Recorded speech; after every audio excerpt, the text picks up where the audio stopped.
Fala galera, vamos falar aqui então sobre como que a gente faz para crescer na carreira de tecnologia, ou melhor, quais são as opções que a gente tem para atuar, principalmente quando eu falo de tecnologia aqui, tá? Só para reforçar, eu tô falando de desenvolvimento, né? O que eu quero dizer quando eu falo sobre desenvolvimento? Desenvolvedor de software é aquela pessoa que ela vai desenvolver um pedaço de código, e aí esse código ele vai talvez commitar ali para um GitHub, esse código do GitHub ele vai passar para uma pipeline de automação, aí vai passar ali para um Jenkins ou para um GitHub Action, alguma coisa assim, e isso vai ser persistido lá para mainline ou main do repositório principal. Isso aqui vai deployar uma aplicação, vai deployar uma feature, vai corrigir um bug, vai fazer alguma coisa que vai entregar valor para um cliente. Esse aqui é o desenvolvedor que a gente está falando aqui nesse caso, beleza? E aí, tipicamente, você vai ter uma interação desse cliente de volta com o desenvolvedor direta, só que essa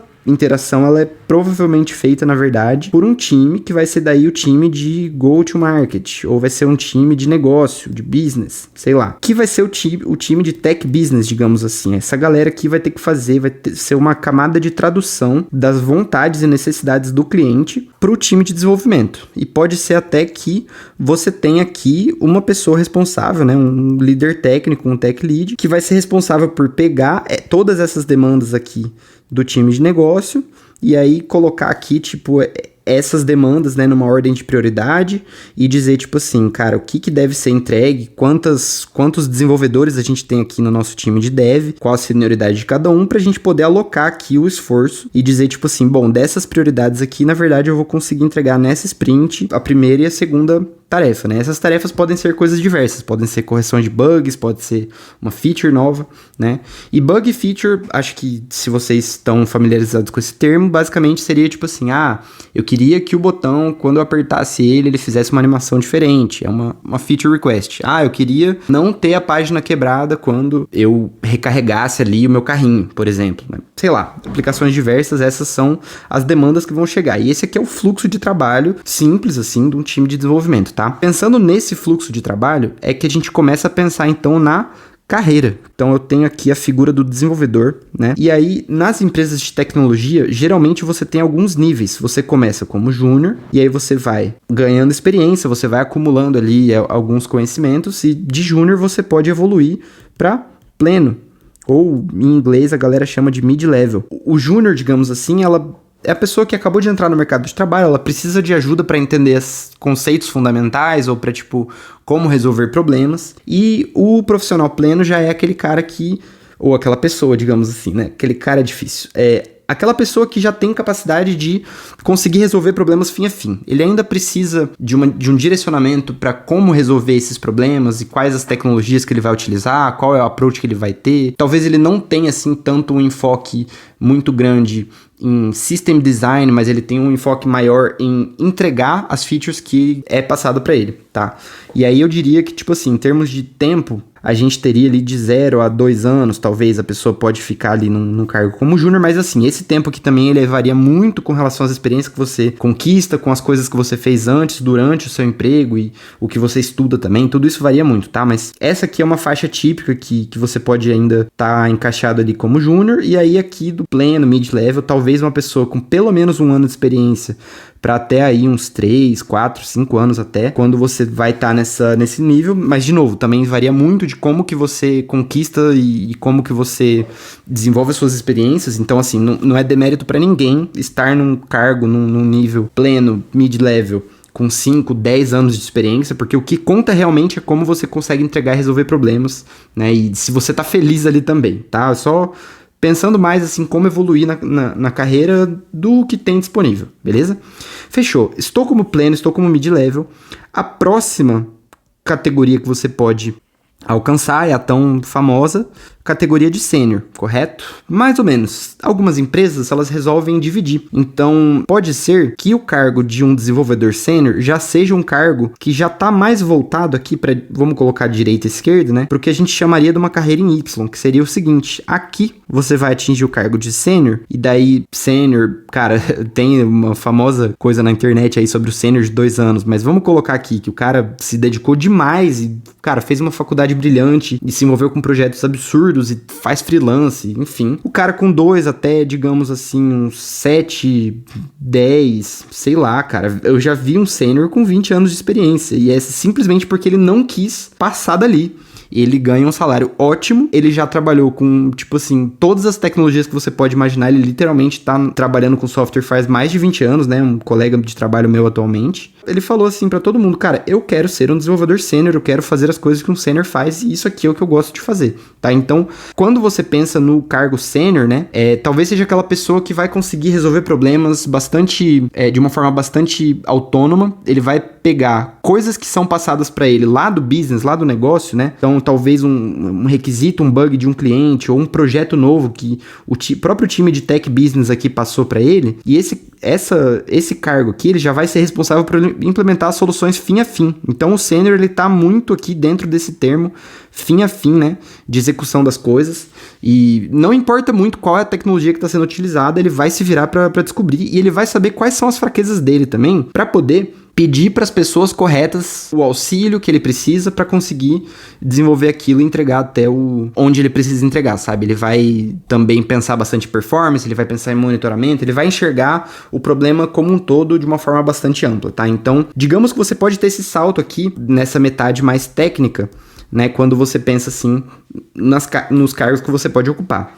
Depois de sênior, aí você pode evoluir, depende de como sua empresa é distribuída, mas você pode evoluir por um cargo chamado de Principal ou Staff Engineer. E, como eu comentei, você pode ter um desenvolvedor que quer permanecer sênior porque ele gosta de fazer aquele tipo de atividade, não tem nenhum demérito nisso. É meramente uma questão de como as coisas são divididas ali dentro da empresa, né? Então, existe ali onde eu trabalho, por exemplo, hoje, uma pessoa que ocupa o cargo de Principal Engineer e a pessoa que é sênior tem mais tempo de experiência do que o Principal Engineer, entendeu? Só que, assim, essa pessoa aqui vai estar envolvida mais com problemas complexos da mesma forma que o sênior, só que num nível de organização. Então, ele não vai mais pensar em como resolver o projeto A ou B. Ele não vai mais pensar como atender aquele requisito para aquele cliente daquele departamento. O departamento de marketing pediu uma feature nova para o produto. Ele vai pensar como resolver o problema de todas as tecnologias que a gente tem. Então, o Principal Engineer, o Staff Engineer, uma grande maioria de vezes, ele vai estar responsável por atividades, tarefas e times de arquitetura, times de plataforma, tá?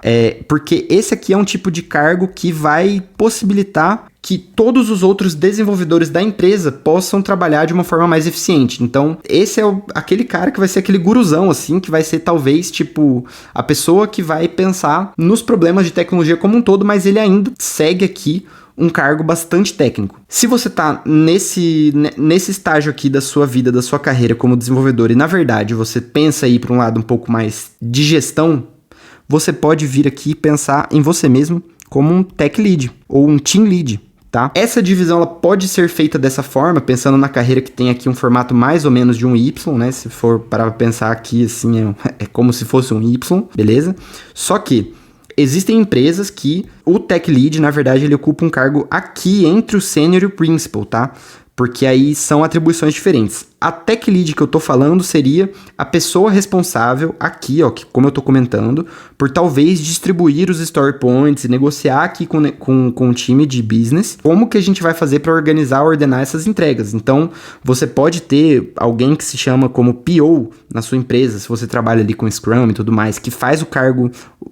Ele faz às vezes ali do Tech Lead, e o Tech Lead, na verdade, vai ser a pessoa que vai negociar diretamente com o PO, e o PO lida com o business. Você pode ter essa quebra. Então, vamos colocar aqui entre Tech Lead e Product Owner, tá? É isso que significa PO.